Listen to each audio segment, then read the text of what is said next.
जय श्री राधे श्याम निताई गौर हरि हरि बोल। बोलो माघी शुक्ला पंचमी तिथि की जय। सरस्वती देवीर आविर्भाव तिथि की जय। विष्णुप्रिया देवीर आविर्भाव तिथि की जय। पुंडरीक विद्यानिधिर आविर्भाव तिथि की जय। राधा गोविंद प्रकट तिथि की जय। बसंत पंचमी तिथि की जय। जय जय श्री राधे श्याम निताई गौर हरि बोल।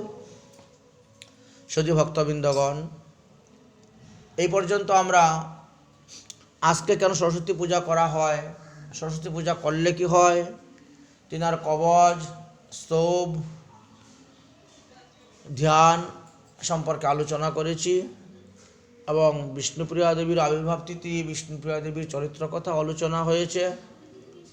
কেশব কাশ্মীরি পণ্ডিত মহাপ্রভুর নিকটে পরাজিত হয়েছিলেন, সেই তত্ত্ব আমরা আস্বাদন করেছি। এখন আমরা আস্বাদন করব পুণ্ডরিক বিদ্যানিধির আবির্ভাব সম্পর্কে। শ্রী শ্রীল পুণ্ডরিক বিদ্যানিধি বাংলাদেশের চট্টগ্রাম শহরে থেকে 18 কিলোমিটার উত্তরে, হাটহাজারী থানার 3 কিলোমিটার পূর্বে মেঘলা গ্রামেতে এই মাঘ মাসের শুক্লপক্ষের পঞ্চমী দিবসে আবির্ভাব হয়েছিলেন। তাই আজকে তাহারও আবির্ভাব তিথি। তিনার পিতার নাম ছিল বানেশ্বর, মতান্তরে আছে শুক্লাম্বর ব্রহ্মচারী। মাতার নাম ছিল গঙ্গা দেবী এবং তিনার পত্নীর নাম ছিল রত্নাবলী। তাহারা বারেন্দ্র শ্রেণীয় ব্রাহ্মণ ছিলেন। এই বিদ্যানিধি মহাশয়কে কেহ কেহ প্রেমনিধি, কেহ বা আচার্যনিধি বলেও ডাকতেন, শাস্ত্রে এইভাবে দেওয়া আছে। শ্রী শ্রীল গৌরাঙ্গ মহাপ্রভুর অনেক পূর্বেই আবির্ভাব হয়েছিলেন এবং মহাপ্রভু তিনাকে বাপ বলে ডাকতেন, অর্থাৎ পিতা বলে সম্বোধন করতেন। শ্রী গদাধর পণ্ডিত তিনার নিকট থেকে দীক্ষা গ্রহণ করেছিলেন, তিনাকে গুরুপদে গ্রহণ করেছিলেন। এই পুণ্ডরিক বিদ্যানিধি শ্রীপাদ মাধবেন্দ্র পুরীর শিষ্য ছিলেন। কবি কর্ণফুল তিনার গ্রন্থেতে, অর্থাৎ শ্রী গৌর গণোদ্দেশ দীপিকা নামক গ্রন্থেতে বর্ণন করে গিয়েছেন,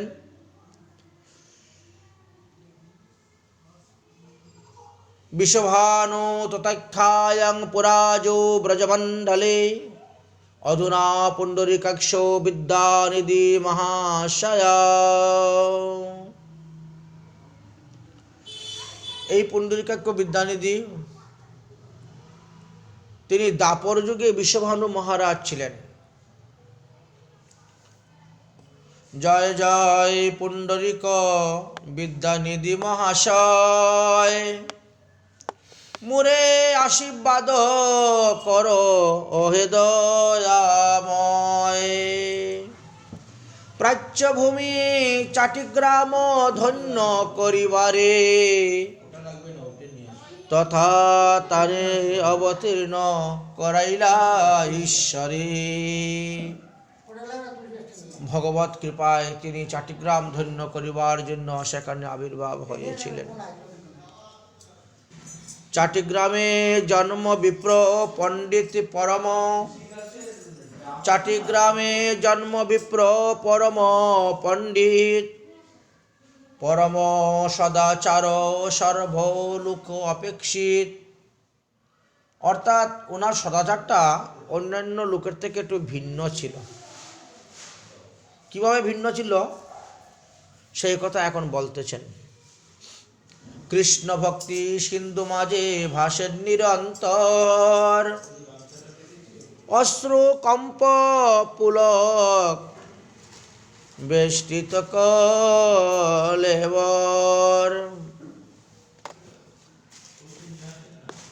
অষ্টসাত্ত্বিক ভাব তিনার মধ্যে উদয় হতো বললেন, এবং সদাচারের ক্ষেত্রেও একটু আলাদা ছিল। গঙ্গা স্নান না করেন পাদস্পর্শ ভয়ে। আমাদের সদাচারী বৈষ্ণব যারা সবাই তো গঙ্গায় নেমে স্নান করি, কিন্তু ইনি গঙ্গায় নেমে স্নান করতেন না, আমার পা লেগে যাবে গঙ্গাতে, এই জন্য তিনি গঙ্গায় নেমে স্নান করতেন না। গঙ্গা স্নান না করেন পাদস্পর্শ ভয়ে, গঙ্গা দর্শন করেন গিয়ে নিশা সময়ে। ভোরবেলা উঠে গিয়ে গঙ্গা দেবীকে দর্শন করেন, প্রণাম করেন। দিনের বেলা কেন করেন না? দুঃখ আসে, কষ্ট হয় দেখলে পরে দিনের বেলা। মানে মানুষ যে গঙ্গার উপরে অত্যাচার করে সেটা দেখে উনি কষ্ট পায়। সমস্ত জলময় তীর্থের মধ্যে গঙ্গা শ্রেষ্ঠ বলা আছে, এই জন্য। তো এই জন্য তিনি দুঃখ পেতেন, কষ্ট পেতেন। তো যার ফলে তিনি দিনের বেলা লোকালয়ে এসে গঙ্গা দর্শন করতেন না, ভোরবেলা দর্শন করতেন। গঙ্গায় যেসব লোক করে অনাচার, কল্লুল দন্ত ধাবন কেশমার্জনার। দাঁত মাজতেছে, কুল্লা ফেলতেছে, কেশ মস্তক মুন্ডন করে আসতেছে, গঙ্গায় ডুব দিচ্ছে, স্নান করতেছে, মাথায় সাবান ব্যবহার করতেছে ইত্যাদি। যাই হোক, ওনার খুব কষ্ট হতো। এই সব দেখিয়া পায়েন মনে বড় ব্যথা, এতে কো দেখেন গঙ্গা নিশায় সর্বথা। এখন কাউকে কিছু বললে তো শুনে না মানুষ, এই জন্য বাবা কাউকে কিছু বলার দরকার নাই, আমি ভোরবেলা আসবো, মা গঙ্গাকে প্রাণ ভরে দর্শন করে যাব। এই জন্যই বলছেন যে ইনার ব্যাপারটা একটু আলাদা ছিল। এই জন্য এখানে বললেন সদাচারটা। বিচিত্র বিশ্বাস আর এক শুনতান, দেবর্চন পূর্বে করিন গঙ্গা জল পান। ভগবানের অর্চন করতে গিয়ে আগে গঙ্গা জল পান করেন। আমরা যেমন পঞ্চামৃত দিয়ে আচমন করি, গঙ্গার জল দিয়ে আচমন করি, তিনি পুরো গঙ্গার জল পান করে তারপরে গিয়ে বসতেন। তবে সে করেন পূজায় আদি নিত্য কর্ম, ইহা সর্ব পণ্ডিতের বুঝাইয়েন ধর্ম। তারপরে তিনি সেই নিত্য কর্ম পদ্ধতি অনুসারে যা আছে সমস্ত কিছু কর্ম করেন। শ্রীল পুণ্ডরিক বিদ্যানিধি নবদ্বীপেও একটি বাড়ি ছিল, আবার বাংলাদেশ চট্টগ্রামে ওনার জন্মভূমি ছিল। তো কখনো কখনো তিনি নবদ্বীপে আসতেন, আবার কখনো চট্টগ্রামেই থাকতেন। এদিকে শ্রী গৌরসুন্দর ধীরে ধীরে বড় হয়েছেন, তিনার বয়স 18 বৎসর পার হয়ে গেছে। এবার তিনার প্রকাশের সময় এসে উপস্থিত হয়েছে। একদিন মহাপ্রভু শিবাসঙ্গনে ভাবাবেশে বসে হঠাৎ করে চতুর্দিকে তাকিয়ে তিনি ডাকতে শুরু করেছেন, পুণ্ডরিক আরে মোর বাপের বন্ধুরে, কবে তোমায় দর্শন করিব আরে রে বাপরে। এখন যারা যে সমস্ত বৈষ্ণবগণ ছিলেন তারা চিন্তা করেন আমাদের মধ্যে থেকে পুণ্ডরিক নাম নেই, অথচ মহাপ্রভু হাত তুলো দিয়ে ডাকতেছেন। বৈষ্ণবরা চিন্তায় পড়ে গেছেন, পুণ্ডরিক বিদ্যানিধি আবার কে? চতুর্দিকে তাকিয়ে পুণ্ডরিক বিদ্যানিধিকে মহাপ্রভু দেখতে পাচ্ছেন না, তাই কেঁদে কেঁদে বলতেছেন, পুণ্ডরিক আরে মোর বাপের বন্ধুরে, কবে তোমা দেখিব আরে রে বাপরে। পুণ্ডরিক বাপ বলি কাঁদে গৌর রায়, ভক্তগণ ইহার অর্থ বুঝিতে না পায়। মহাপ্রভু পার্শ্বদগণ তো কেউ বুঝতে পারছেন না, একে অন্যকে ঠারে ঠারে বলছেন, আরে ভাই পুণ্ডরিককে। প্রভুর সেই ক্রন্দন করেন তান নাম লইয়া, ভক্তগণ কেহ কিছু না বুঝে নিহা। অতঃপর ভক্তগণ বড় চিন্তায় পড়লেন, কেউ কেউ মনে হচ্ছে আরে পুণ্ডরিক তো ভগবান শ্রীকৃষ্ণের এক নাম। মহাপ্রভু যখন গয়াধাম থেকে আসলেন কৃষ্ণ মন্ত্রে দীক্ষাপ্রাপ্ত হয়ে সেই থেকে তো তিনি কৃষ্ণ কৃষ্ণ বলেন, হয়তো আজকে পুণ্ডরিক বলে বলতেছেন। কিন্তু প্রশ্ন হলো এখানে যে উনি যখন বাপের বন্ধুরে, তাহলে জগন্নাথ মিশ্রের বন্ধু কি কেউ পুণ্ডরিক ছিলেন, পরম বৈষ্ণব? এইভাবে তারা চিন্তা ভাবনা করতে শুরু করলেন। কিন্তু তারা সিদ্ধান্তটা স্থির করতে পারলেন না, নিশ্চয় করতে পারলেন না যে এমন কোন প্রিয় ভক্ত মহাপ্রভু যার নাম ধরে উনি কেঁদে কেঁদে ডাকতেছেন। কিছুক্ষণ পরে যখন মহাপ্রভুর অন্তর্দশাটা একটু শান্ত হলো, বহির্দশায় আসলেন, তখন সকলে করজোড়ে নিবেদন করলেন, হে প্রভু, কোন ভক্ত লাগি প্রভু করহ ক্রুন্দন, সত্য আমা সবার প্রতি কহ তো এখন। এমন কোন ভক্ত যার নাম উচ্চারণ করে কাঁদতেছেন। মহাপ্রভু তখন ভক্তদের নিকটে বললেন যে পুণ্ডরিক বিদ্যানিধি তিনি হলেন বিষভানু মহারাজ। বাপের বন্ধুরে বলতে নন্দ বাবার বন্ধু ছিলেন। তো সেই গৌর সুন্দরী তো কৃষ্ণলীলা কৃষ্ণ হয়ে আসছিলেন, এই জন্য তিনি বাপের বন্ধুরে বলতেছেন। প্রভু বলেন, তোমরা সকল অতি ভাগ্যবান, শুনিলে ইহার ইচ্ছা তাহার আখ্যান। তোমার বড় ভাগ্য যে এই রকম ব্যক্তির সঙ্গে তোমাদের দেখা হবে। তিনি চট্টগ্রামে জন্মগ্রহণ করেছেন, অল্প কিছু দিনের মধ্যেই নবদ্বীপে আসবেন।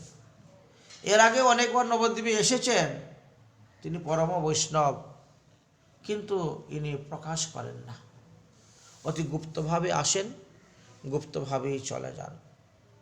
পরম অদ্ভুত তাহার সকল চরিত্র, তার নাম শ্রবণে সংসার হয় পবিত্র।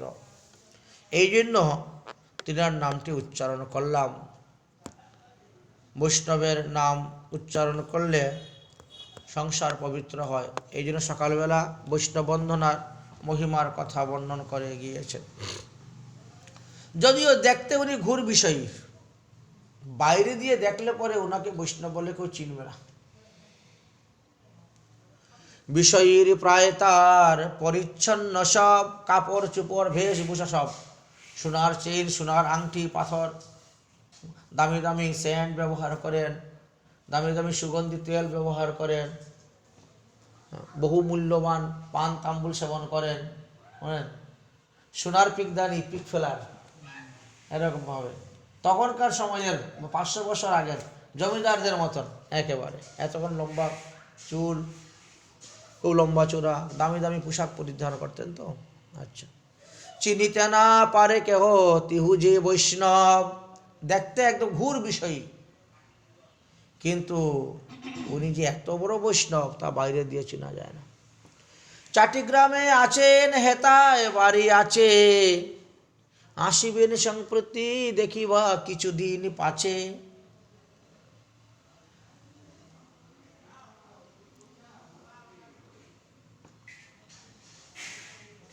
তারে ঝাটে কেহ চিনিবারে না পারিবা, দেখিলে বিষয়ে মাত্র জ্ঞান সে করিবা।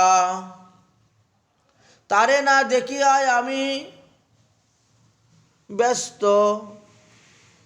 তারে না দেখিয়ায় আমি সুস্থ নাহি পাই, সবে তারে আকর্ষিয়া আনহ হেতায়। হে বৈষ্ণবগণ, তোমরা গোবিন্দের চরণে প্রার্থনা করো, সেই পরম বৈষ্ণব যেন তাড়াতাড়ি নবদ্বীপে আসেন। তিনাকে দেখলে পরেই আমি সুস্থ হব, তিনার বিহনে আমি অসুস্থ অদর্শনে। কহি তার কথা প্রভু আবিষ্ট হইলা, পুণ্ডরিক বাপ বলি কাঁদিতে লাগিলা। ঈশ্বরের আকর্ষণ হইল তার প্রতি, নবদ্বীপে আসিলেন সেই মহামতি। কিছুদিন পরেই ইনি নবদ্বীপে এসে উপস্থিত হয়েছেন। ছিল পুণ্ডরিক বিদ্যানিধির সঙ্গে অনেক শিষ্য ছিল, সেবকও ছিলেন, ভক্ত ব্রাহ্মণ ছিলেন, সবাই রান্নাবান্না খাওয়া দাওয়ার ধুমধাম ছিল। তো এদেরকে সঙ্গে করে নিয়ে নবদ্বীপে এসেছেন। বিষয়ভোগী জীবের ন্যায় ছদ্মবেশে গুপ্তভাবে নবদ্বীপে রয়েছেন। পঞ্চকোশী নবদ্বীপ পরিক্রমা করেন, কিন্তু কোনো বৈষ্ণব সমাজের সঙ্গে মিশামিশি করেন না। আলাদাভাবে তিনি থাকেন, পৃথকভাবে থাকেন। বৈষ্ণব সমাজ ইহা কেহ নাহি শুনে, সবে মাত্র মুকুন্দ জানিলেন সেইক্ষণে। মহাপ্রভু পার্শ্বদের মধ্যে বা সেই সময়ে যে যত বৈষ্ণব ছিলেন তাদের মধ্যে একমাত্র মুকুন্দ জানতে পারলেন যে হ্যাঁ, পুণ্ডরিক বিদ্যানিধি এসেছেন। মুকুন্দ জানলেন কেমন করে, তার কারণটা কি? বললেন যে মুকুন্দ ঠাকুর তিনিও চট্টগ্রামেই জন্মগ্রহণ করেছেন, আর বিদ্যানিধিও চট্টগ্রামে জন্মগ্রহণ করেছেন। এই জন্য পূর্ব হইতেই তাদের মধ্যে একটা যোগাযোগ থাকত। কে কখন আসতেছে চট্টগ্রাম থেকে খবরটা উনি পেতেন। তাই পুণ্ডরিক বিদ্যানিধি আসিয়াছেন শুনে তিনি বড়ই আনন্দিত হলেন। তারপরে তিনি অন্যান্য বৈষ্ণবের কাছে গিয়ে বললেন যে বিদ্যানিধি আগমন করেছেন, চলো আমরা একদিন বিদ্যানিধিকে দেখতে যাব। পুণ্ডরিক বিদ্যানিধি সাধারণত বিষয়হীনী নিয়ে বেশভূষা করে নবদ্বীপে বেড়ান, কিন্তু বৈষ্ণব বলে তো আর কেউ চিনতে পারে নাই, জানতে পারে নাই। একদিন মুকুন্দ বাসুদেব দত্তকে বলিলেন, চট্টগ্রাম হইতে বৈষ্ণব পুণ্ডরিক বিদ্যানিধি আসিয়াছেন, ইনাকে দর্শন করতে আসবে। অতঃপর মুকুন্দ গদাধর পণ্ডিতের গৃহে গেলেন। হে গদাধর, তুমি তো প্রতিদিন আমাকে বলো বৈষ্ণব দর্শন করবে, চলো আজকে তোমাকে বৈষ্ণব দর্শন করাবো। এমন একজন বৈষ্ণব তোমাকে দর্শন করাবো সারা জীবন তুমি ভুলতে পারবে না। আমার এই উপকারের কথা, তাই নাকি? গদাধর পণ্ডিত বৈষ্ণব দর্শনের জন্য খুব পাগল ছিলেন। যদি শুনতেন কোনো বৈষ্ণব আগমন, যত দূর হোক না কেন, উনি চলে যেতেন। বৈষ্ণব দেখিতে যে বাঞ্ছ তুমি মনে, তাহার নাম বলিব শুনো সাবধানে। চাটিগ্রামে জন্ম বিপ্র পরম পণ্ডিত, পুণ্ডরিক বিদ্যানিধি নামে অভিহিত। যাবে তিনাকে দর্শন করতে? তিনি নবদ্বীপে এসেছেন।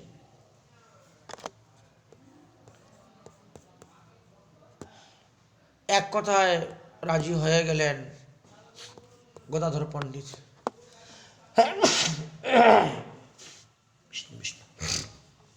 সেই পরম বৈষ্ণব আজি দেখাবো তোমায়, সেবক করিয়া যেন স্মরিবে আমায়।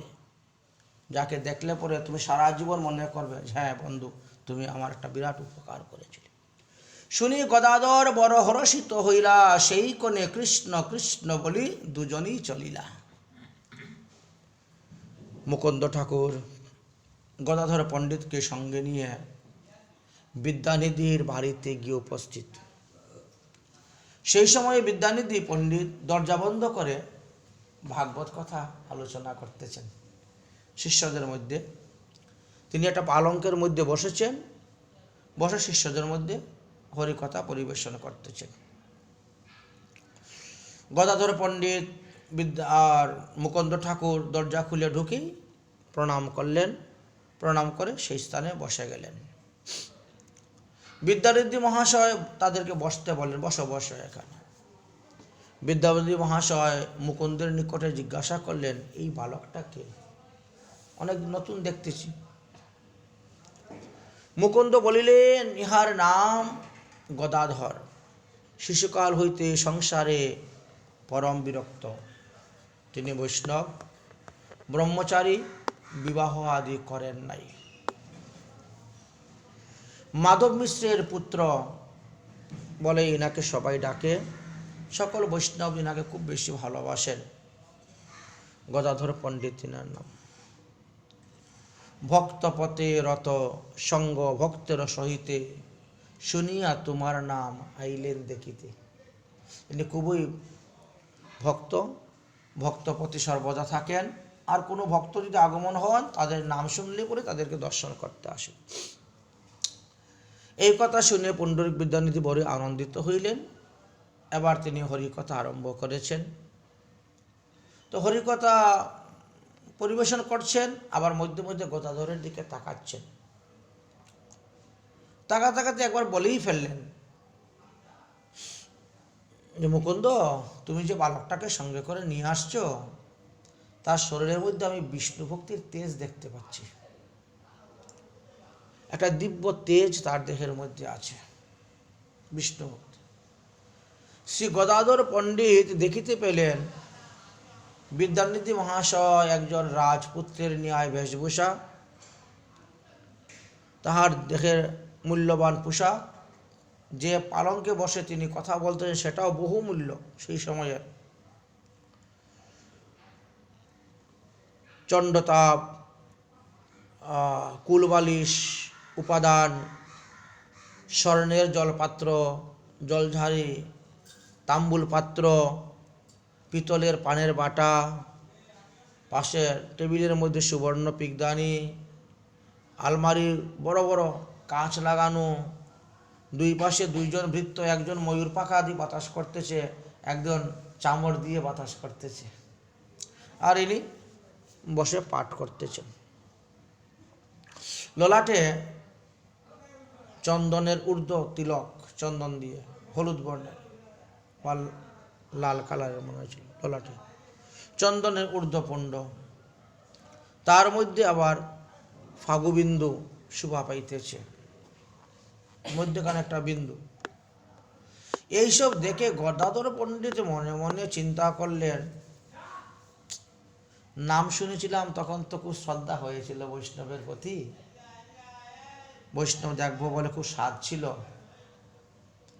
কিন্তু এসে এইসব দেখে তো আরো অপরাধে পড়ে গেলাম, ভাবটা নষ্ট হয়ে গেছে। ভালোই তো বৈষ্ণব সব বিষয়ীর ভেষ, দিব্য ভোগ, দিব্য বাস, দিব্য গন্ধ কেশ, মাথার চুলের থেকে সুগন্ধ বেরোচ্ছে, এত দামি সুগন্ধি তেল ব্যবহার করেছেন। চিন্তা করলেন যে আমাকে বলল যে খুব পরম বৈষ্ণব দেখাবে, আরে তো পুরা বিষয়ই একজনকে আমাকে দেখানোর জন্য নিয়ে আসছে। শুনিয়া তো ভালোই ভক্তি আছিল ইহানে, কিন্তু সেই ভক্তি গেল তিনার দর্শনে, বৈষ্ণব দেখার পরে আর এই ভক্তিটা রইল না। শ্রী মুকুন্দ গদাধরের মনের ভাব বুঝতে পারছেন, কারণ গদাধর ইটিস পুটিস করতেছে উঠে চলে যাওয়ার জন্য, তার মনটা এখানে লাগেনি, সে তো বিরক্ত বৈষ্ণব, এই জন্য বুঝতে পারলেন মুকুন্দ। তাই গদাধরকে বৈষ্ণব অপরাধ থেকে বাঁচানোর জন্য পুণ্ডরিক বিদ্যানিধি তখন ভাগবত কথা বলতেছেন, আর মুকুন্দ চিন্তা করতেছেন এইবার বৈষ্ণব কাকে বলে বা বৈষ্ণবের বিষয় নিয়ে আমি একটু ইঙ্গিত না দিলে পরে গদাধর অপরাধে পড়ে যাবে। পুণ্ডরিক বিদ্যানিধি ভাগবত কথা বলতে বলতে তিনি একটা শ্লোক বললেন ভাগবতের, তৃতীয় স্কন্ধের দ্বিতীয় অধ্যায়ে 23 নম্বর শ্লোক, ছন্দ হলো উপেন্দ্র বজ্র ছন্দে এই শ্লোকটা। অহো বকিয়ং স্তংস্কালকূটং জিজ্ঞাং সায়াপায়ি সদ্ধি লোভে গতির্ধৃতশ্চিত্তস্ততুয়ন্নে কং বা দয়ালু শরণং ব্রজে। এই শ্লোকটা উচ্চারণ করার সঙ্গে সঙ্গেই পুণ্ডরিক বিদ্যানিধির দেহে অষ্টসাত্ত্বিক ভাবের উদয় হয়ে গেল, অথচ আর কারো দেহে উদয় হলো না। তিনি হরিবল হরিবল বলে নৃত্য করতে করতে ভূমিতে পরে গড়াগড়ি শুরু করলেন। সে কোথায় গেল বহুমূল্যবান পোশাক, কোথায় গেল স্বর্ণের পিকদানি, কোথায় টেবিল, সব উলট পালট ঘরের ছিন ছান সব আর তিনি কেঁদে কেঁদে ধুলায় গড়াগড়ি করতে শুরু করেছেন। শ্লোকটার অর্থ ছিল, ওহো, শ্রীকৃষ্ণের কি আশ্চর্য কৃপা দেখো। শ্রীকৃষ্ণকে হত্যা করিবার অভিলাষে বকাসুরের ভগ্নী দুষ্টা পুতনা রাক্ষসনী স্বীয় স্তনযুগলে কালকোট নামক অতি তীব্র বিষ লেপন করে এসেছিল শ্রীকৃষ্ণকে মারবে। শ্রীকৃষ্ণের মুখেও সেই স্তন প্রদান করিয়াছিল। তবুও দয়ালু শ্রীকৃষ্ণ তাহাকে অম্বিকা এবং কিলিম্বা নাম্নী ধাত্রীদ্বয়ের উপযোগিনী গতি প্রদান করলেন, অর্থাৎ নিত্য গোলকধামে স্থান দিয়েছিলেন। সেই শ্রীকৃষ্ণ পরম দয়ালু ব্যতীত অন্য কোন দেবতার শরণাপন্ন হবেন? এই সংসারে শ্রীকৃষ্ণের মতন দয়ালু আর কেউ নেই। যাকে মারতে এসেছে তাকেও ধাত্রীগতি দিয়ে দিলেন। এইভাবে শ্রীকৃষ্ণের অপূর্ব মহিমার কথা যখন বর্ণন করলেন, আর সঙ্গে সঙ্গে তিনি অসাত্ত্বিক ভাবের উদয় হয়ে গেল। পুতনা লোক বালঘাতিনী রাক্ষসনী রুধিরাসনা জিজ্ঞাংসয়া অপি হরয়ে স্তনং দত্তং সদ্গতিম। ভাগবতের দশম স্কন্ধের ৬ষ্ঠ অধ্যায়ের ৩৫ নম্বর শ্লোকেতে বলছেন, যে রমণী, যে পুতনা শিশুদিগকে হত্যা করিয়া বেড়ানি তার কাজ, কংসের অনুচর রূপে এসেছে, অর্থের বিনিময়ে সম্পত্তির লোভে এত পাপ কাজ করত, তার হাত কাঁপত না। লোকদিকে শিশু সন্তানকে বিনাশ করাই ছিল পুতনার স্বভাব। সে রক্তপানকারী, সে আমিষ দ্রব্য আহারকারী, সে মাংসাশী ভক্ষণকারিণী। সেই পুতনা রাক্ষসনী যখন শ্রীকৃষ্ণকে হত্যা করিবার ইচ্ছাতে শ্রীকৃষ্ণের মুখে স্তনদান করিল, তখন শ্রীকৃষ্ণের কৃপায় সাধুদিকের একমাত্র গতি গোলকধাম, সেই গোলকধামে প্রাপ্ত হয়ে গেল এবং নিত্য রাধা গোবিন্দ যুগলীর সেবা করতেছে, সেই স্থানে অবস্থান করে। তাহলে এমন দয়ালু শ্রীকৃষ্ণ বিনা এই জগতে আর কেউ নাই। दीन दयालु दया की सागर जग में नाम तुम्हारा है, तुम बिनी मेरी बाल कृष्ण यह कोई नहीं हमारा है। ভগবান হলেন দয়াল, কত বড় দয়ালু। कृष्ण प्रेम कर करना हेतु कथा श्रवण करना होगा। তাই এই শ্লোক শোনা মাত্র ওই ভক্তির উদয় হয়ে গেল। তিনি আর সমস্ত দেহটাকে ভক্তি দেবী এমনই আলোড়ন সৃষ্টি করলেন যে তিনি আর স্থির থাকতে পারলেন না। শুনিলেন মাত্র ভক্তি যুবের স্তবন, বিদ্যানিধি লাগিলেন করিতে ক্রুন্দন। নয়নে অপূর্ব বহে শ্রী আনন্দ ধারা, যেন গঙ্গা দেবী আসি হইলেন অবতারা। গঙ্গা যেভাবে প্রবাহ সেইভাবে চক্ষু দিয়ে জল ঝরে পড়তেছে। অশ্রু কম্প সেদ মূর্ছা পুলক হুঙ্কার, এককালে হইল তাহার অষ্ট অবতার। এই ৮টি ভাব এসে উপস্থিত হয়ে গেল একই সঙ্গে। মুখে আর কোনো কথা নাই। কৃষ্ণ কৃষ্ণ বলি তিনি লাগিলা গর্জিতে, স্থির হইতে না পারিলা পড়িলা ভূমিতে। গদাধর পণ্ডিত তো বড় বিস্মিত হয়ে গেছেন। আরে একটু আগে কি দেখলাম আর এখন কি দেখছি। ভূমিতে পড়িয়া বিদ্যানিধি মহাশয় উচ্চস্বরে ক্রন্দন করিতে করিতে বলছেন, মোর প্রাণের ঠাকুর কোথায় গেলে? কোথায় কৃষ্ণ? হায় হায়, আমি বঞ্চিত হইলাম। এখনই তো কৃষ্ণ এখানে ছিল, পেলাম, এখন আমাকে ছেড়ে চলে গেলেন। তাহার নয়নের জলে ধরণী তিক্ত হলেন। কি যে মহাকম্প এক একবার হইতেছে। 10 জনে ধরেও তিনাকে রাখতে পারছে না। পুণ্ডরিক বিদ্যানিধির এইরূপ অদ্ভুত কৃষ্ণ ভক্তি, কৃষ্ণ প্রেম দর্শন করে গদাধর পণ্ডিত বড় বিস্মিত হয়ে গেলেন।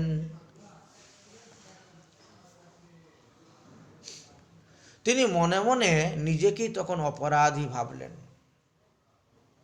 মনে মনে বিচার করতে লাগলেন, এরকম একজন পরম বৈষ্ণবকে আমি বাহ্য অবস্থা দশা দেখে মনে মনে তিনি নিন্দা করলাম। হেন মহাশয়, আজি অবজ্ঞা করিন, কোনবা অশুভ ক্ষণে দেখিতে আইন। আমাকে তো ভালোর জন্যই মুকুন্দ এনেছিল, কিন্তু এসে যে আমি খারাপ হলাম, এই সময়টা মনে আমার ভালো ছিল না, অশুভ সময়ে আমি এসেছি, এই জন্য বৈষ্ণব চরিত্র দেখে আমার মনে এই রকম ভাব এসেছিল। অতঃপর গদাধর পণ্ডিত মুকুন্দকে বললেন, ভাই তুমি আমার জন্য ওনার কাছে একটু ক্ষমা চাও, আমি তো এই অপরাধ করে ফেলছি। মুকুন্দ, আমার তুমি কইলে বন্ধু কার্য, দেখাইলে বিদ্যানিধি পণ্ডিত আচার্য। সত্যি ভাই, তুমি আমার বন্ধুর মতোই কাজ করেছিলে, একজন পরম বৈষ্ণবকে আমাকে দেখাইলে। এই মতো বৈষ্ণব কিবা আছে ত্রিভুবনে, যে ভাগবত শ্লোক শোনার সঙ্গে সঙ্গে তার অষ্টাত্রী ভাব উদয় হয়ে যায়, ত্রিলোক পবিত্র করে যার দর্শনে। এই রকম বৈষ্ণবকে দর্শন করলে লোক পবিত্র হয়।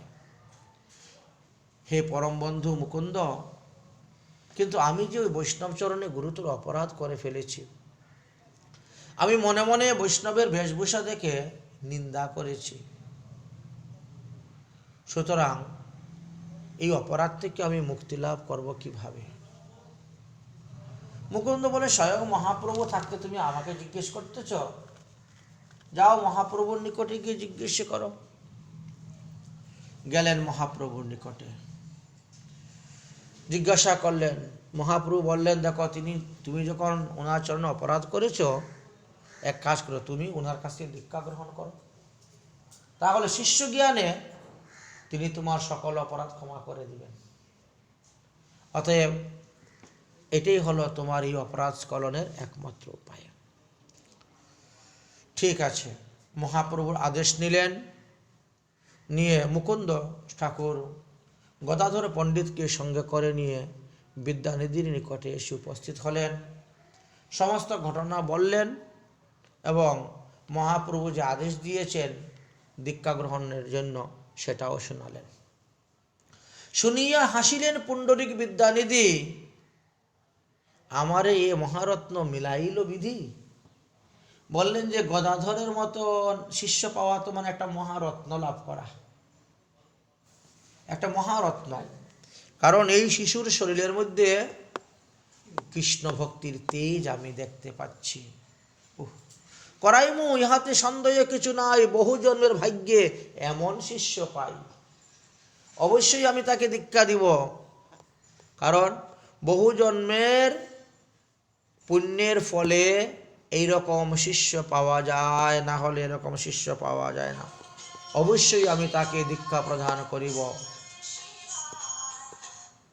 পুণ্ডরিক বিদ্যানিধির নিকটে দীক্ষা নেওয়ার জন্য প্রস্তুত হলেন।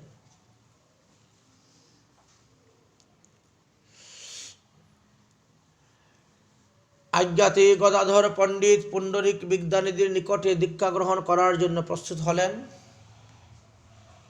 কি কহিব আর বিদ্যানিধির মহিমা, গদাধর শিষ্য যার ভক্তির নাহি সীমা।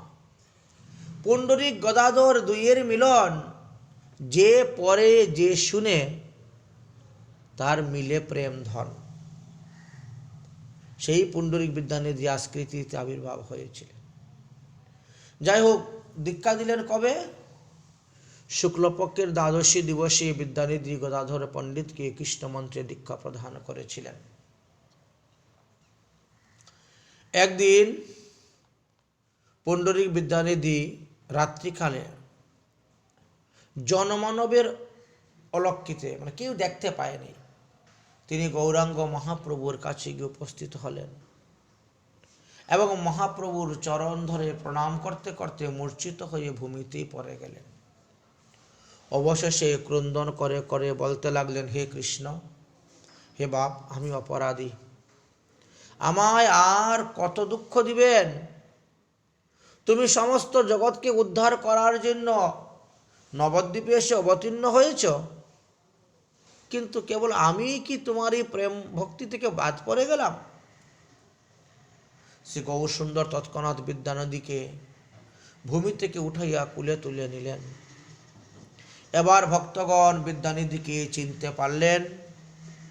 সমস্ত নবদ্বীপবাসী ভক্তগণ মহাপ্রভুর কৃপায় বিদ্যানিধিকে সবাই চিনে ফেললেন। শ্রী গৌরসুন্দর পুণ্ডরিক বিদ্যানিধিকে বলতে লাগলেন, আজি কৃষ্ণ বাঞ্ছা সিদ্ধি করিলাই আমার, আজি পাইলাম সর্ব মনোরথ পার, সকল বৈষ্ণব সঙ্গে করিয়া মিলন, পুণ্ডরিক লইয়া সবে করে ন কীর্তন। পুণ্ডরিক বাপ বলি কাঁদেন বিশ্বাম্বর, বাপ দেখিলাম আজি নয়ন গোচর। প্রভু বলেন, আজি শুভ প্রভাত আমার, আজি মহায় অমঙ্গল গুছিবে অপার। আজকে সর্বমঙ্গল একমাত্র আপনার কারণে ঘুমের থেকে উঠে আপনার মতো বৈষ্ণবকে দর্শন করিয়াছি। সুতরাং আজকে আমাদের এখানে থাকবেন, এখানেই ভোজন করবেন, বিশ্রাম করবেন। নিদ্রা হইতে আজি উঠিলাম শুভক্ষণে, দেখিলাম প্রেমনিধি সাক্ষাৎ নয়নে। মহাপ্রভু বড়ই আনন্দিত। ভক্তগণ আনন্দে হরিধ্বনি করিতে লাগিলেন। অতঃপর বিদ্যানিধি মহাশয় মহাপ্রভুর গৃহে অবস্থান করলেন, তারপর অদ্বৈতের গৃহেতে গমন করলেন। অদ্বৈতাদি ভক্তবৃন্দগণ তাহার চরণ বন্দনা করলেন। তারপরে তিনি স্বগৃহে চাটিগ্রামে যাওয়ার জন্য প্রস্তুত হইলেন।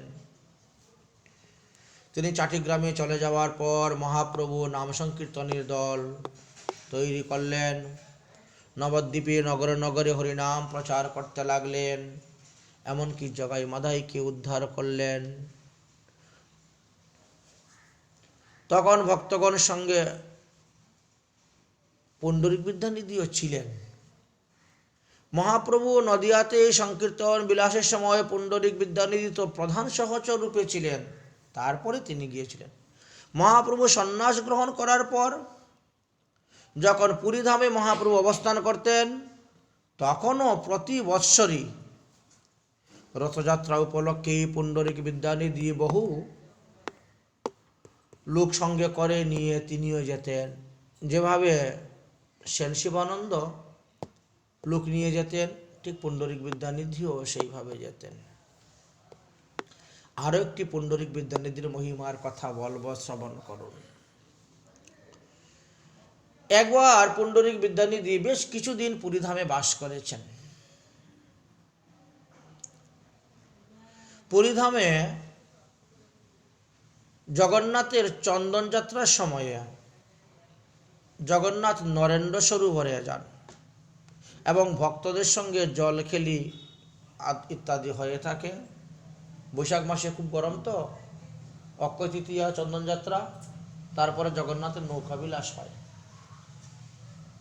শাস্ত্রে লেখা আছে, দুলেচ দুল গোবিন্দ চাপেচ মধুসূদনম, রথেচ বামন অধিষ্ঠা পুনর্জন্ম ন বিদ্যতে। তিনটি স্থানে ভগবানকে দর্শন করলে পুনর্জন্ম হয় না। তো একটা হলো ঝুলনে, ঝুলনের উপরে যদি ভগবানকে দর্শন করা হয়, রাধাকৃষ্ণ ঝুলন অবস্থায়, তাহলে তিনাকে আর জন্মগ্রহণ করতে হয় না, মাতৃগর্ভে জন্ম মৃত্যু নিবারণ হয়। আর হলো নৌকা বিলাসে, নৌকাতে, আর এক হলো রথযাত্রাতে। এই তিনটি। তো এখন এটা নৌকা বিলাস চন্দন যাত্রার কথা বলা হয়েছে। চন্দ্রযাত্রার সময়ে নরেন্দ্র সরোবরে শ্রীমৎ মহাপ্রভু সমস্ত ভক্তদেরকে নিয়ে তিনি যেতেন, জল খেলতেন। জগন্নাথের সেখানে জলযাত্রা হতো, তো এই জন্য জলের মধ্যে বিহার করতেন। স্বরূপ, দামোদর, রায় রামানন্দ আদি সবাইকে নিয়েই জল খেলা করতেন। তো বিদ্যানিধি আর স্বরূপ দামোদর এরা দুজনের মধ্যে সখ্যভাব। দুই সখা বিদ্যানিধি স্বরূপ দামোদর, হাসিয়া আনন্দে জল দে পরস্পর। পুণ্ডরিক বিদ্যানিধি স্বরূপ দামোদর প্রায় মিত্র সমবয়সী ছিলেন। দুইজনই সর্বদা ইষ্টগোষ্ঠী করতেন, এমনকি জগন্নাথ দেবকে দর্শন করতে যেতেন দুইজন একসঙ্গে। পুণ্ডরিক বিদ্যানিধি মহাশয় সমুদ্রের তীরে যমেশ্বর মহাদেবের নিকটে বাস করতেন, যেটা এখন আমরা টুটা গোপীনাথ বলি। সেইখানে তিনি বাস করতেন। এই টুটা গোপীনাথেই গদাধর পণ্ডিত ছিলেন। উনি গদাধর পণ্ডিত সেবা করতেন। গদাধর পণ্ডিতের সেবিত বিগ্রহ ছিলেন সেই গোপীনাথ। মহাপ্রভু প্রকট করে দিয়েছিলেন বালুর নিচ থেকে, বালুর নিচের থেকে। তো এক বৎসরে শ্রীক্ষেত্রে উড়ন ষষ্ঠী সময়ও তিনি ছিলেন। পূর্ব অন্যান্য সময় তিনি যেভাবে আসতেন সেইভাবে এই বছর উড়ন ষষ্ঠী পর্যন্ত ছিলেন। তো জগন্নাথের উড়ন ষষ্ঠীতে কি হয়, নতুন কাপড় জগন্নাথকে পরানো হয়, আর সেই কাপড়টা মার দেওয়া কাপড় থাকে। ভাতের মারটা তো এমনিও পবিত্র মানা হয়, কিন্তু সেই মার দেওয়া কাপড়। পুণ্ডরিক বিদ্যানিধি তখন পুরীতে ছিলেন। সেই ক্ষেত্রে প্রথা অনুসারে ভগবানকে নববস্ত্র পরাবেন, একে বলা হয় মান্ডুয়া বস্ত্র, মারযুক্ত। ভাতের মারযুক্ত বস্ত্রকে মান্ডুয়া বস্ত্র বলা হয়। যদিও মান্ডুয়া বস্ত্র অসুচি, মান্ডুয়া বস্ত্র পরে ঠাকুর সেবা করতে নেই, অসুচি। তবুও ভগবানের ইচ্ছা, জগন্নাথের ইচ্ছা ইনি পরবেন, তাই তিনাকে মান্ডুয়া বস্ত্র সেই সময় পরানো হয়। কিন্তু তার সঙ্গে সঙ্গে জগন্নাথের যত পূজারী পাণ্ডা সেবক আছে তারাও সবাই এই মান্ডুয়া বস্ত্র পরা শুরু করেছে, পরে জগন্নাথের সেবা করতেছে। এই মান্ডুয়া বস্ত্র ধারণ লীলা উৎসবটি খুব জাঁকজমকভাবে জগন্নাথ পুরীতে হয়। শ্রী গৌরসুন্দর তিনার ভক্তগণ সহ সেই মান্ডুয়া বস্ত্রধারণ লীলাটা দর্শন করছেন। যখন সমাপ্ত হয়ে গেল তখন সকালে আস্তে আস্তে বেরিয়ে পড়ছেন, এক এক করে নিজ নিজ গৃহে চলে যাচ্ছেন। তো পুণ্ডরিক বিদ্যানিধিও সেই সময়ে সেখানে ছিলেন। তো তিনার তো সদাচারটা একটু আলাদা। আমরা আগেই আলোচনা করেছি যে তিনি অন্যান্য সদাচারী বৈষ্ণব থেকেও একটু আলাদা। তো এইটা দেখে ইনার মনে সন্দেহ লাগলো, এই কাজটা তো করা ওদের উচিত হয়নি, ঠিক হয় নাই। মান্ডুয়া বসন যে ধরিলা জগন্নাথে, সন্দেহ জন্মিলা বিদ্যানিধির হাতে। এটা শাস্ত্র সিদ্ধান্ত মতে হচ্ছে না। কিন্তু তখন তিনি কিছুই কাউকে বললেন না, মনে মনে সন্দেহ। এই জগন্নাথ পুরীতে আসলাম, সাক্ষাৎ ব্রহ্মের দারুক ব্রহ্মের সেবা করতেছে, আর এইরকম করতেছে, সন্দেহ। কিন্তু তিনি তখন কাউকে কিছু বললেন না। ঘরে আসার পরে এবার স্বরূপ দামোদরের সঙ্গে বসে ইষ্টগোষ্ঠী, ওনার সঙ্গে সখ্যভক্ত ইষ্টগোষ্ঠী। যার যে বাসায় সবে করিলা গমন, বিদ্যানিধি দামোদর সঙ্গে অনুক্ষণ। অন্যান্য দুহার যতেকো মনের কথা, নিষ্কপটে দুহে কহেন দুহারে সর্বতা। এত বন্ধু যে একে আরেকজনের মনের কথা খুলে বলেন, কোনো কপটতা নেই। জিজ্ঞাসিলা দামোদর স্বরূপের স্থানে, মান্ডুয়া বসন ঈশ্বরকে দিল কেনে? মান্ডুয়া বসন তো অপবিত্র, এই বস্ত্রটা কেন তারা ভগবানকে পরাইল? এটা তো উচিত হয় নাই পরানো। এই দেশের লোক তো সব শ্রুতি স্মৃতি পুরাণ উপনিষদ এরা কি পড়ে না? এই শাস্ত্র সম্বন্ধে কি তাদের অভিজ্ঞতা নেই? নিশ্চয়ই আছে। শাস্ত্রে বলছে ধৌত বস্ত্র দিবে, তবে কেন বিনা ধৌতে জগন্নাথকে মান্ডুয়া বস্ত্র তারা পরাইল? আচ্ছা বন্ধু তুমিই বলো। দামোদর স্বরূপ কহেন শুনো কথা, দেশাচার হিতে দোষ না লাগে হেতা। যেটা করানো হয়েছে এটা দেশাচার অনুসারে করানো হয়েছে, সুতরাং এতে কোনো দোষ লাগে না। এই নববস্ত্র যাত্রা নিয়মটি এই প্রকারই হয়, ইহাতে নিশ্চয় ঈশ্বরের ইচ্ছা আছে, জগন্নাথের ইচ্ছা আছে। তা না হলে এখানকার জ্ঞানী গুণী পণ্ডিত মহাত্মা রাজা কেউই তো কোনো প্রকারে প্রতিবাদ করেন না, নিষেধ করেন নাই। তো আপনি কেন এই ব্যাপারে সন্দেহ করতেছেন, নিষেধ করতে যাচ্ছেন? বিদ্যানিধি বলে, ভালো করুক ঈশ্বরে। আচ্ছা ভাই, জগন্নাথ সবার মঙ্গল করুক, ঈশ্বর করুক, জানেন যাতে জগন্নাথ কারো অপরাধ না নেন। শাস্ত্র অনুসারে এটা ঘোর অন্যায়। জগন্নাথ হলে সাক্ষাৎ ভগবান। আচ্ছা, তিনার জন্য নিষেধ বিধান নেই, তিনি মান্ডুয়া বস্ত্র পরতে পারেন, এটা মানলাম। কিন্তু পূজারী, পাণ্ডা, অন্যান্য ভক্তগণ, সাধারণ জনগণ, সেবকগণ, তারা তো এই বস্ত্র ধারণ করতে পারে না। মান্ডু বস্ত্র স্পর্শে হস্ত ধৌত হয় শুদ্ধি। মান্ডু বস্ত্র ধরলে পরে হাত দিতে হবে, তবে কি হাত শুদ্ধ হয়। মার দেওয়া, হাতের মার। ইহা বা না করে কেনে হইয়া সুবুদ্ধি। এরা তো সবাই বড় বড় পণ্ডিত বুদ্ধিমান, কিন্তু তারা কেন এই নিয়মটা করতেছে না? তারা নিজেরা পড়বে কেন? পূজারী, পাণ্ডা, রাজার পাত্র মিত্র সকলেই দেখি এই মান্ডুয়া বস্ত্র শিরে ধারণ করিয়া সবাই নৃত্য করতেছে। এরা কি সদাচার কিছু মানে না? সদাচার সম্মত সিদ্ধান্ত দেখলে পরে এই বস্ত্র ধৌত না করিলে কখনো ধারণ করা যায় না। দামোদর স্বরূপ বলেন, শুনো ভাই, হেন বুঝি উড়ন যাত্রাতে দোষ নাই। হয়তো একটা বিশেষ তিথি হলো আজকের তিথি, এই তিথিতে মান্ডুয়া বস্ত্রতে মনে হয় কোনো দোষ নাই, এরকম কোথায় কোনো শাস্ত্রে আছে মনে হয়। এই জন্যই জগন্নাথের এই লীলাতে এরকম হয়ে থাকে। পরম ব্রহ্ম জগন্নাথ অবতার বিধি বা নিষেধে কিছু না করিও বিচার। দেখো বন্ধু, তুমি জগন্নাথ পুরীতে আসছো, জগন্নাথ স্বয়ং ভগবান, তিনি যা করে, তিনার ভক্তদেরকে নিয়ে যা লীলা করেন সেটাই ভালো, ওটা দোষ গুণ বিচার করতে যেও না। বিদ্যানিধি বললেন, ভাই শুনো এক কথা, পরম ব্রহ্ম জগন্নাথ বিগ্রহ সর্বতা, তানে দোষে নাহি বিধি নিষেধ লঙ্ঘনে। এইগুলারে ব্রহ্ম হইল থাকি নীলাচলে। আচ্ছা, জগন্নাথ নাহলে ব্রহ্ম হলে তিনার দোষ নাই, তো যারা জগন্নাথ পুরীতে আছে এরা কি সবাই ব্রহ্ম হয়ে গেছে নাকি? জগন্নাথের সেবকগণ, ভক্তগণ, এরাও কি ব্রহ্ম হয়ে গেছে? এরাও মান্ডুয়া বস্ত্র ধারণ করবে? আবার দোষ ধরছেন, ইহারাও ছাড়িলে লোক ব্যবহার, সবে হইল ব্রহ্মস্বরূপ অবতার। বড় আশ্চর্য কথা তুমি বললে। জগন্নাথ তো ব্রহ্ম, তো এরাও কি ব্রহ্ম হয়ে গেছে?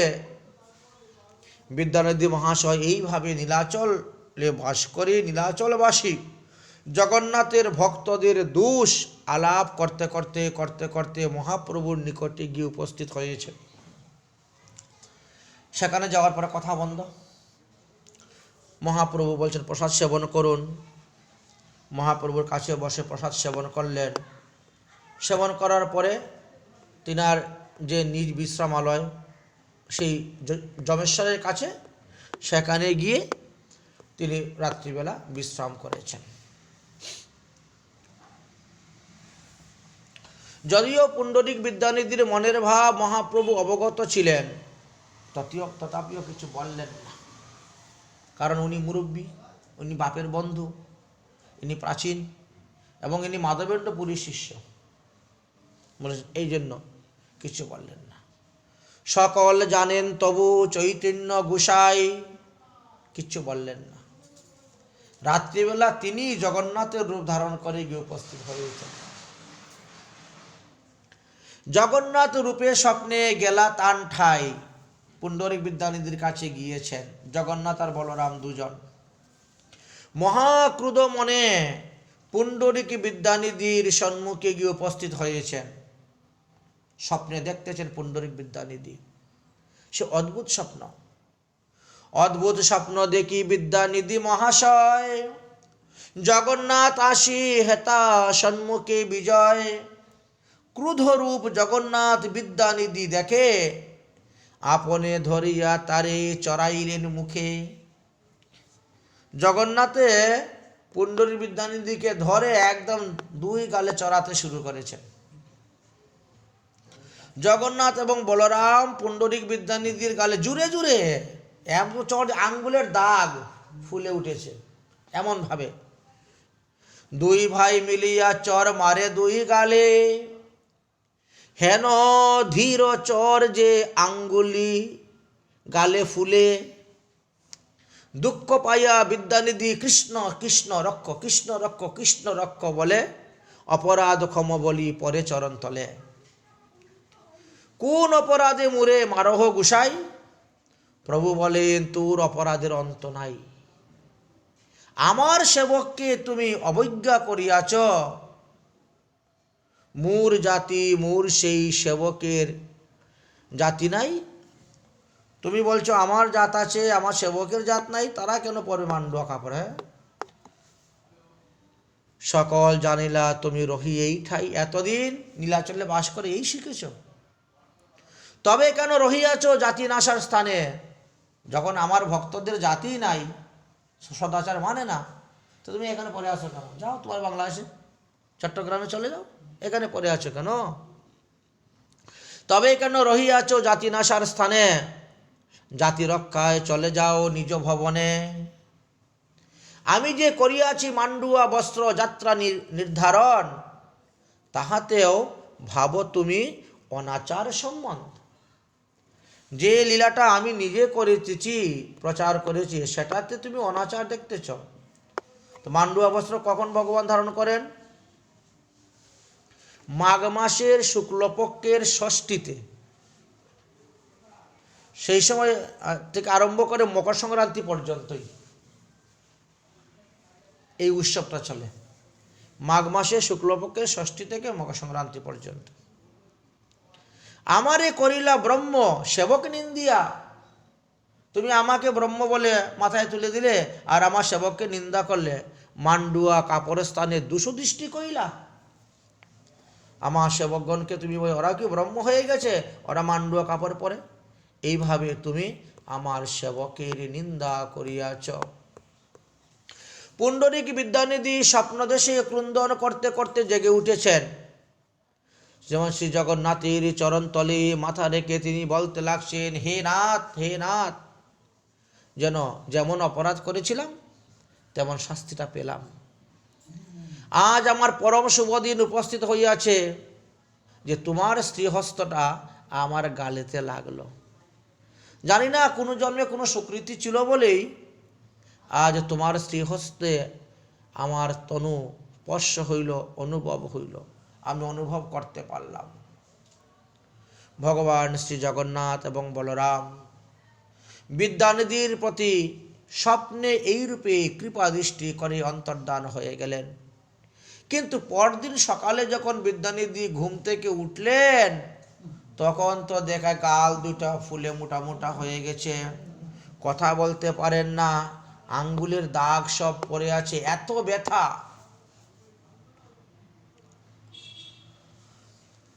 স্বপ্ন দেখি বিদ্যানিধি জাগিয়া উঠিলাম, সব গালে চর দেখি হাসিতে লাগিলাম। শ্রীহস্তে চর জবে ফুলিয়াছে গাল, দেখি বিদ্যানিধি বলেন বড়ই ভালো ভাল। যেই কইনু অপরাধ তার শাস্তি পাইনু, ভালোই কইনু প্রভু অল্পতে এড়াইনু। বলেন ভালোই হয়েছে, না হলে আমাকে কত হাজার বছর নরকভোগ করতে হতো, ভগবান অল্পতে সারিয়ে দিলেন।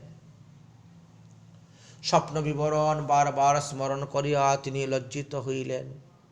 পরদিন স্বরূপ দামোদরের কাছে প্রাতকালে গিয়ে উপস্থিত।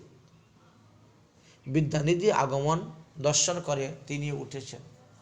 এ কি তোমার গাল ফোলা কেন? আরে তোমাকে কে চর মেরেছে? তখন বিদ্যানিধি সমস্ত ঘটনা খুলে বললেন। দামোদরকে সঙ্গে করে নিয়ে জগন্নাথ মন্দিরে ঠাকুর দর্শন করতে গেলেন। অন্যান্য দিন যেভাবে যান সেইভাবেই গিয়ে উপস্থিত হয়েছেন। জগন্নাথ দর্শন করে জগন্নাথের চরণে ক্ষমা প্রার্থনা করে বিদ্যানিধি আবার নিজ বাসায় ফিরে এসেছেন। সেই দিন এক্ষণ পর্যন্ত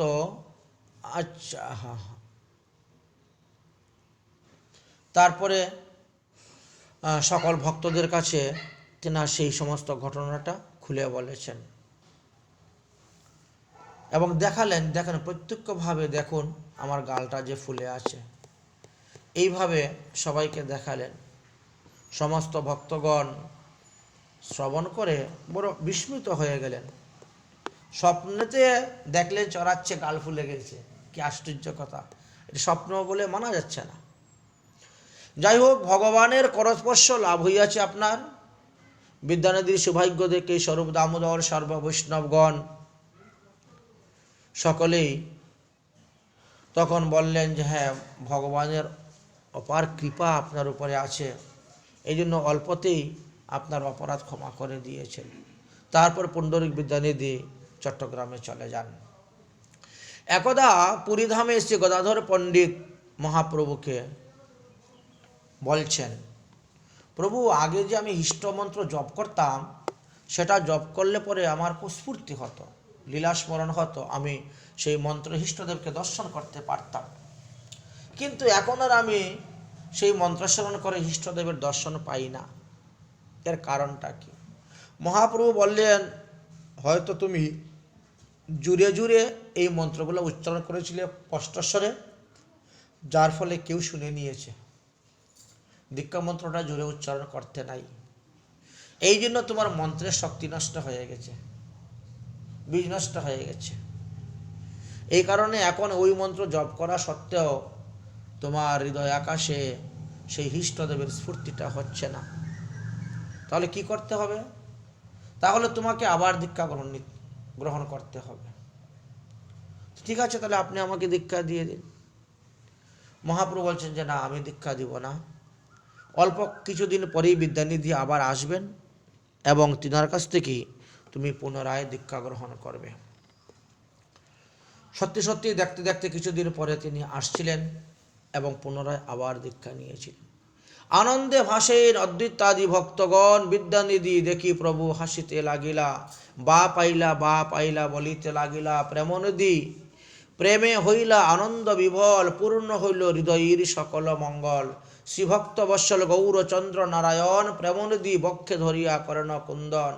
ঈশ্বর সহিত যত আছে ভক্তগণ, প্রেমনিধি পতি প্রেম করেন অনুকণ। গদাধর দেব হিষ্ট মন্ত্র পুনর্বার, প্রেমনিধির স্থানে প্রেমে করিলা স্বীকার। আবার দ্বিতীয়বার সেই গুরুদেবের কাছ থেকে আবার দীক্ষা নিলেন। তারপরে তিনি যখন ভজন করতে বসলেন, এইবার তিনার আগের মতনই ভজনটা স্ফূর্তি হতে শুরু হলো।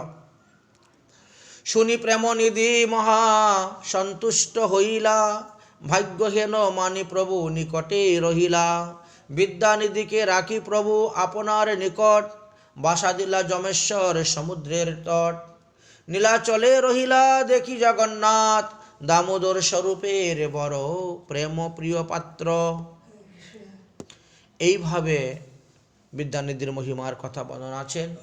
দুইজন জগন্নাথ দেখেন এক সঙ্গে, অন্যত্র থাকেন কৃষ্ণ কথা রঙ্গে। আর কি কহিব প্রেম নিধির মহিমা, যার শিষ্য গদাধর এই প্রেমের উপমা। যার কীর্তি ব্যাখ্যারে অদ্বৈত শ্রীনিবাস, যার কীর্তি বলেন মুরারি শ্রীহরিদাস।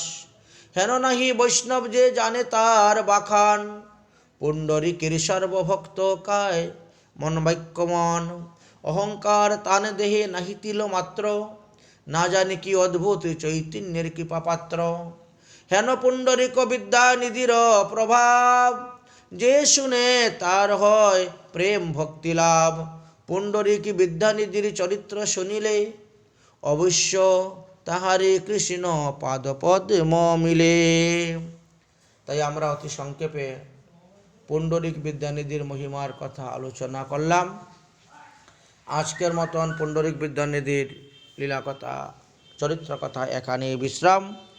জয় জয় নিতাই গৌর সীতানাথ প্রেমানন্দে হরি হরি।